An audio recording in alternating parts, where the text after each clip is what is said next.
جگہوں پر ناکامیاں ہوئیں لیکن ہماری نیت خراب نہیں۔ پاکستان اور بلوچستان کو امن کا گہوارہ بنانا ہمارا ہدف ہے۔ نگراں وزیر اعظم انوار الحق کاکڑ کا کوئٹہ میں تقریب سے خطاب، کہا بلوچستان کی اصل پہچان اس کا سلیقہ، اصل خزانہ اس کے لوگ اور تہذیب ہے۔ صوبے کے اہم اداروں کو سہولتیں فراہم کرنا ذمہ داری ہے۔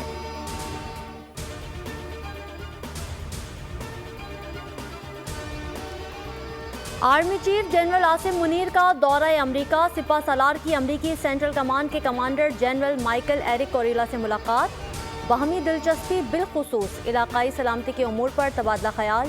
آئی ایس پی آر کے مطابق ملاقات میں پاک فوج اور سینٹ کوم کے درمیان مشترکہ تربیت کے فروغ پر بھی زور دیا گیا۔ آرمی چیف نے سینٹ کوم جوائنٹ آپریشنز سینٹر کا بھی دورہ کیا۔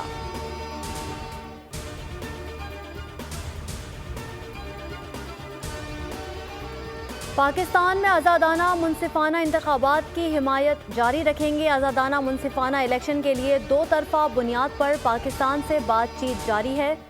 ترجمان امریکی محکمہ خارجہ میتھیو ملر کی پریس بریفنگ، کہا ہم پاکستانی سیاسی جماعتوں سے متعلق کوئی پوزیشن نہیں لیتے، تمام رہنماؤں کے ساتھ بات کریں گے جنہیں عوام منتخب کرتے ہیں۔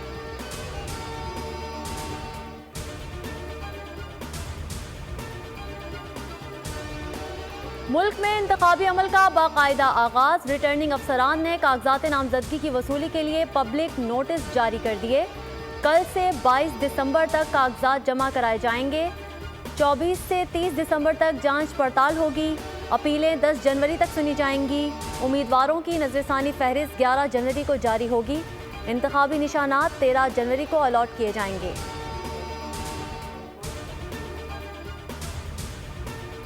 ملک میں سردی جوبن پر، بالا علاقوں میں پارہ نقطہ انجماد سے نیچے۔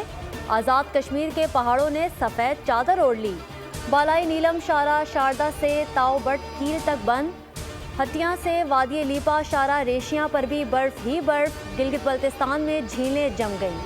بلوچستان کے میدانی علاقوں میں بھی شدید ٹھنڈ۔ کراچی میں فر ٹھنڈی ہوائیں چل پڑیں۔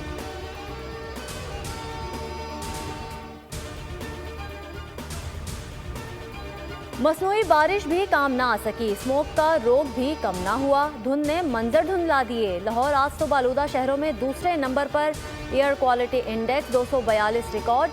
موٹر وے کئی مقامات پر ٹریفک کے لیے بند کرنا پڑ گئی۔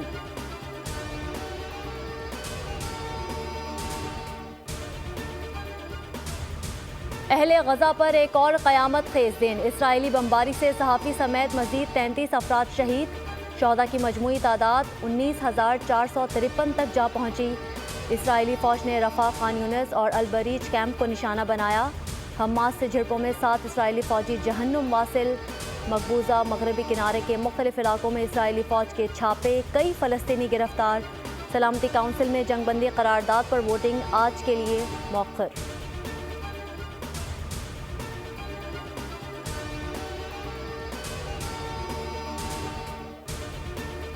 امریکی وزیر خارجہ اینٹنی بلنکن کا سعودی ہم منصب فیصل بن فرحان ال سعود سے ٹیلی فونک رابطہ، غزہ کی صورتحال پر تبادلہ خیال۔ امریکی وزیر خارجہ کا غزہ میں انسانی ضروریات کے فوری حل پر زور، کہا امریکہ آزاد فلسطینی ریاست کے قیام کے لیے پرعزم ہے، تنازع مزید پھیلنے سے روکنا اہمیت کا حامل ہے۔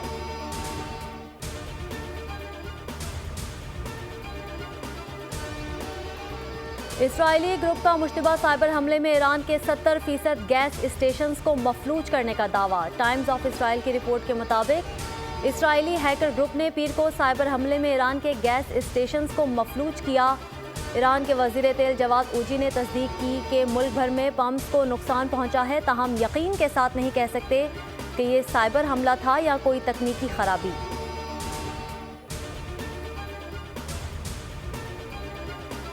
نیوزی لینڈ کے خلاف پاکستانی ٹی20 اسکواڈ کا اعلان آج ہوگا۔ چیف سلیکٹر وہاب ریاض آج دوپہر ٹیم کا اعلان کریں گے۔ فہیم اشرف ڈراپ، اسپنر محمد نواز کو شامل کیے جانے کا امکان۔ ابرار احمد اور اسامہ میر کی شمولیت بھی متوقع۔ شاداب خان انجرڈ، احسان اللہ اور نسیم شاہ انجری بھی ریہیب کی وجہ سے اسکواڈ سے باہر۔ سیریز کا آغاز 12 جنوری سے ہوگا۔